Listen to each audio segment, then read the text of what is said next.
Hi guys, आप देख रहे हैं टाइम टेक और आज मैं आपको बताऊंगा स्केलेटन कोस्ट के बारे में। बिल्कुल सहज और आबाद स्केलेटन कोस्ट लफ्जी तौर पर वाक़या है जहां ज़मीन ख़त्म होती है। वसी साहिल, पुराने जर्मन नौ आबादियाती कस्बे, सैको पौंड और इंगुलन की सरहद के दरमियान ये 500 किलोमीटर तक फैला हुआ है।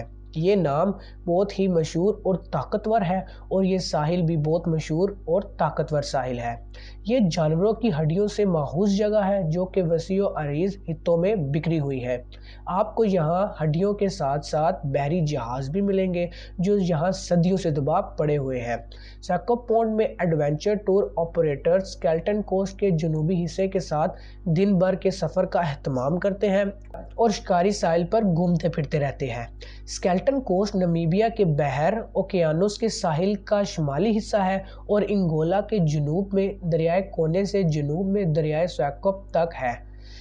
हालांकि ये नाम कभी कभी पूरे सहराई साहिल को बयान करने के लिए इस्तेमाल होता है। नमीबिया के अंदरूनी हिस्से के मुकामी लोगों को पहले बुशमैन के नाम से जाना जाता था।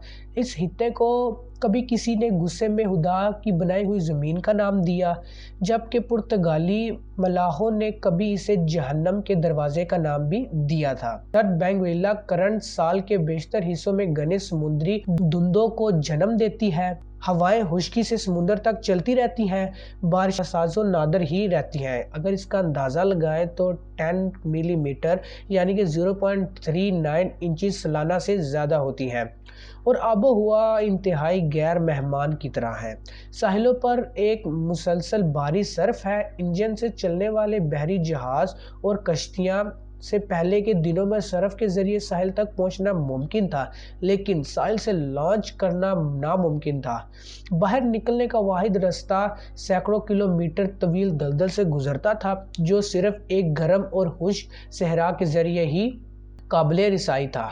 स्केलेटन कोस्ट का नाम जॉन हेनरी मार्श ने इस किताब के عنوان के तौर पर रखा था जो उसने डोडिनन की जहाज़ की तबाही को बयान करते हुए लिखा था।